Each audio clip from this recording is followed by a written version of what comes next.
it's Tina Scrappin Rabbit, and I'm here today to share some projects with you that I made for this Hop Through Time blog hop. And this is a Jaded Blossom and SVG Cutting Files hop. And what we all did was we made some projects that take you through different eras of time. And this is a 24-hour hop only. The SVG Cutting Files is going to be having a sale on at their shop, and there's going to be new and free SVGs. And so what we did was we all came up with an idea of what we wanted to focus on for our time period. And so since I'm an 80s kid, I grew up in the 80s, and I thought that it would be fun to do an 80s themed project. So let me show you what I came up with. So I made some retro themed projects, and I'm so excited with how they turned out. So the first thing that I made was this little boom box, and so at Annie, who creates all the SVGs for her company, SVG Cutting Files, I just told her, I said, I want to do a gable box and I want it to be a boom box, and look at the SVG that she came up with. I am absolutely in love, love, love with this. And then I also made a couple cards. So I did do a tutorial on this box. I'm going to be putting it in a separate video because I don't want this video to be too long. In this video, I'm going to show you how I made these cards. But just to go quickly over what the box looks like, I created a little tag using the Jaded Blossom label shaped dies, and the stamp that I featured is this Music to My Ears stamp. And this is new to me. I picked this one up last month, and I absolutely adore it. It's got this really cute cassette tape. And for those of you who are who know what cassette tapes are, I know if you're really young, you're like, what's that? But I grew up listening to cassette tapes, and I had all kinds of 80s music on my cassette tapes. And so this is the stamp set that I chose to feature for this hop. And I used a sentiment from there. You are #1 on my playlist. And on the back here, I made a little pocket and I tucked in an Amazon gift card, and then the label here, it says, enjoy some new tunes. So this is a great way to give a gift, and you get so much room with this box. And like I said, I added that little gift card in the back because I just thought that that was too cute. Now with the cards, I made a couple cards, and I used a paper pack that is a retro paper pack that I got from Michael's, and let me show you, it was a hot buy. And so that is what I built my project around. And here is the paper pad, and maybe some of you might have picked this up. I just love it. It's called Candy Retro, and there are some really super cute pages in this one. And I focused my theme around the cassette tape, and you get lots and lots of bright and colorful images with this one. And so I used that cassette tape background for my background paper. I colored up these little guys, and then so I'm going to go ahead and show you how I put these cards together. Okay, so let's get started. I'm going to go ahead and stamp my images out on this Hammer Mill cover digital color paper, and this is a newer stamp, so I like to pat it down on my palm just to get the extra stick off. I do like to use this pad to stamp on. It's kind of a squish pad.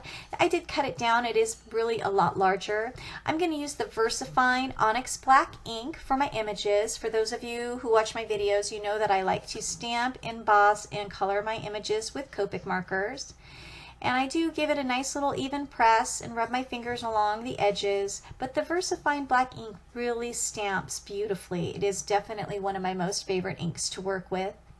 I'm going to use some clear embossing powder over my image, and so I have it in this little container that has proved to be quite handy. I was so happy when I found these containers at TJ Maxx, or was it Marshall's? It was one of those two, because they're kind of hard to find.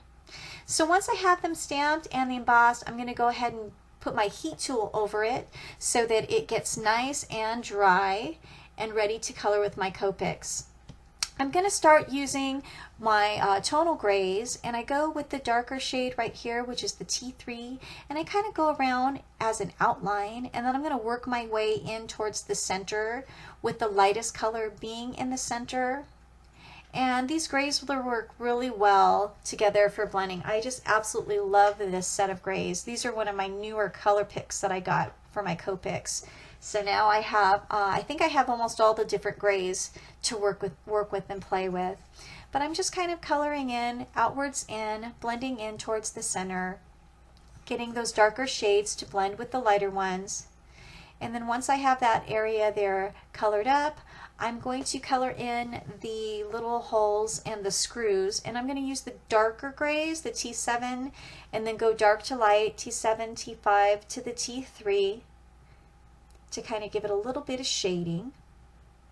Once I'm done with that, I'm going to go ahead and do the outside of the cassette tape, and I'm going to start again with the darker color, the T3, and then I'm going to also go around the corners with the darker shades too.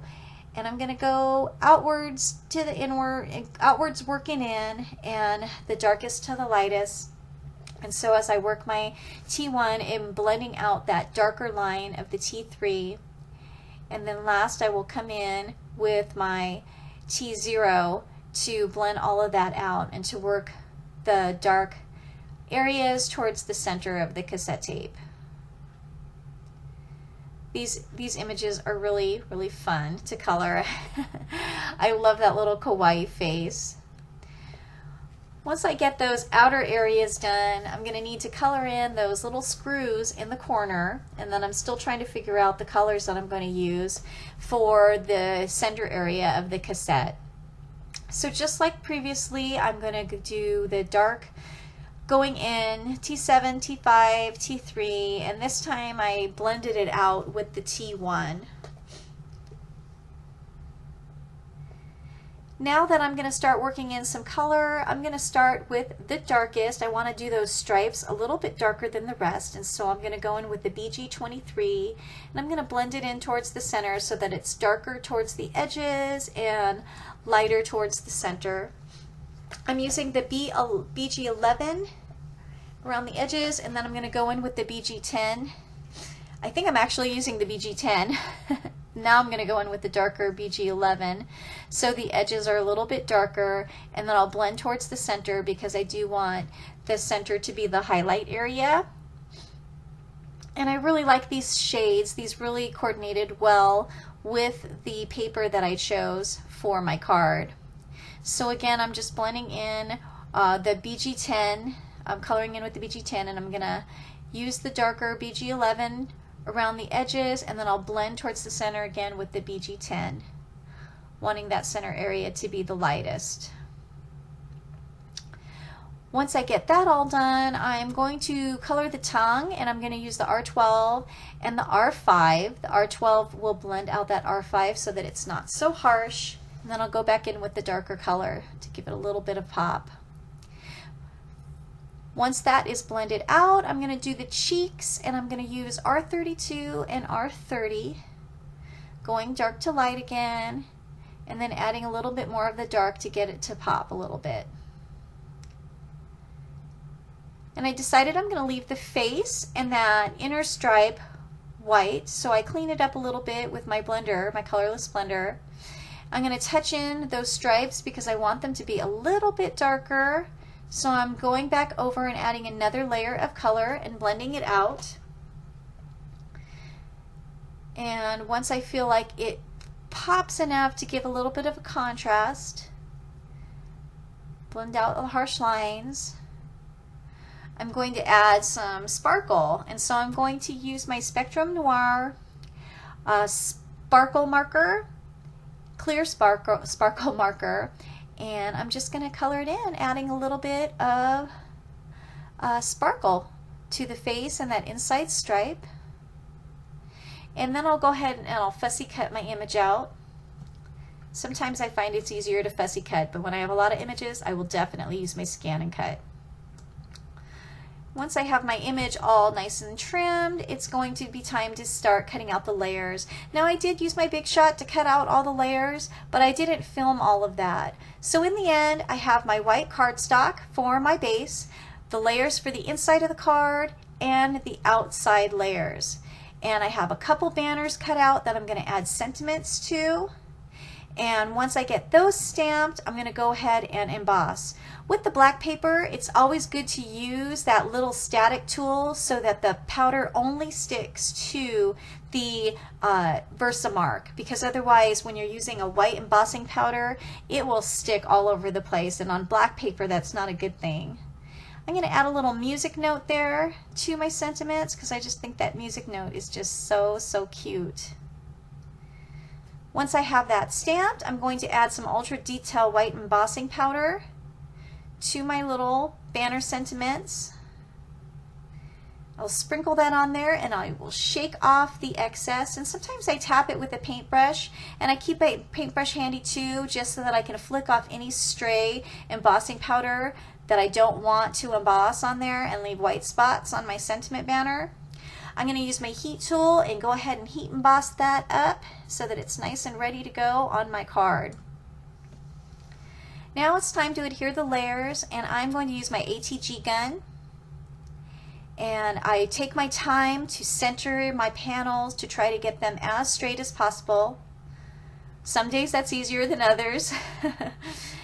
And so again, I'm going to add that top layer to the little frame layer, working the best that I can to get it nicely centered. Once I have those on, I'm going to want to adhere them to my card base.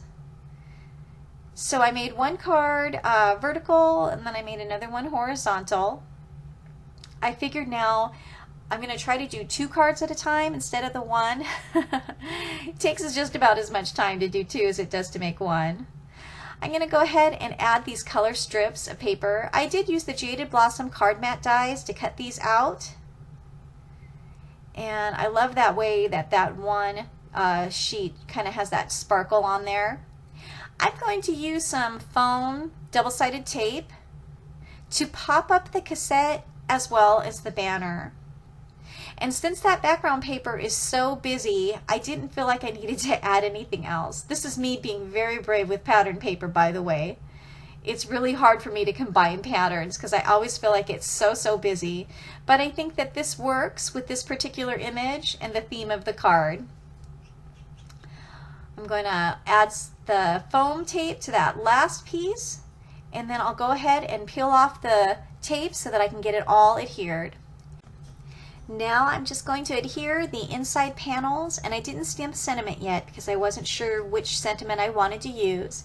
And that is my completed cards for this project. I want to thank you guys so much for stopping by my channel and watching. And if you want to hop along, go ahead and click the link below. And as always, have a wonderful day, everyone. Happy crafting. Bye-bye.